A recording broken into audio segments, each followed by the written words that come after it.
What is going on, guys? It's Shu here, bringing you another review and reaction on Boruto.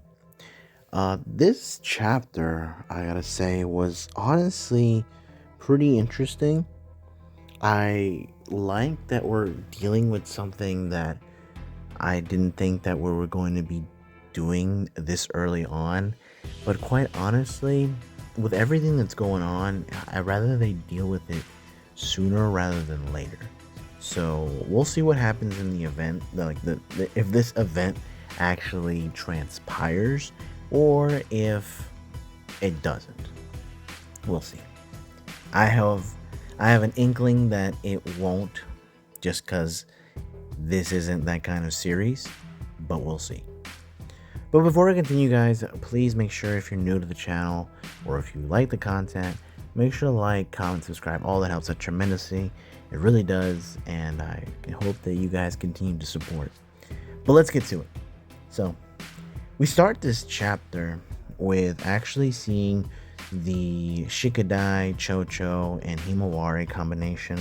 They're taking on the Matsuris that are there, and honestly, I'm not quite sure as to why, but Himari, we actually see her actually try to use a bijou bomb inside the town. Like, I don't know why that was something that, maybe it's the lack of control or maybe a desperation kind of move, but thankfully, in the quick thinking of Shikadai, she was able to kind of direct it outside of there and kind of keep it in a more, away from people and somewhere that it wasn't gonna hurt. And I like that Himawari was apologizing, and Shikadai just kind of shuts that down and says, that's like, close my ass, like that could have hurt somebody. You've got to keep that under wraps. So I like that, even though it's not his style, he's kind of like his dad. He's actually not wanting to step up as like the leader here, but he wants to make sure that no one gets hurt in the process of what they're doing. I like that he kind of snaps at Himawari, because yes, she now has the Kurama with her, but like still, it's like you've got to be more careful. But we then kind of see Lord Kubo here. I'm not even gonna call him Lord, just Kubo. And Kubo, he got annoying to me in the last few chapters with all his incessant questioning. Like, this guy, it's like he suspects, but he just wants to hear the truth out of the people that he believes is going to give it to him. Like, he wants to get these confessions. Like, he has an idea, he has like a feeling that this is going to be said, or this is what actually happened, but it's just, he gets a kick out of this. Like, and I don't like him. I honestly don't.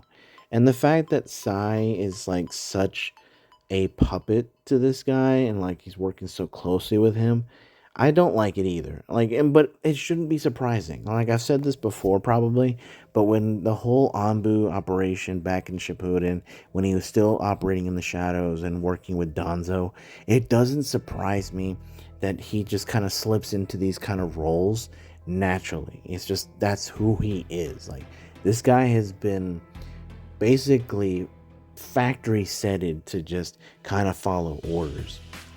And so this kind of becomes the main focus, because Kubo is wanting to know Shikamaru, like, what's going on.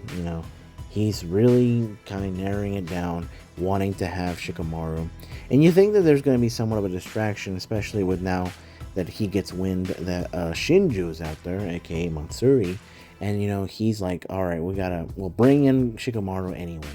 And like, Shikamaru's actively doing busy work. We actually see that he's wanting to direct things. We have Delta and Sarada, they're watching everything. And I love how Delta is just kind of watching, literally, and observing, but it has nothing to do with the fight. She's not helping.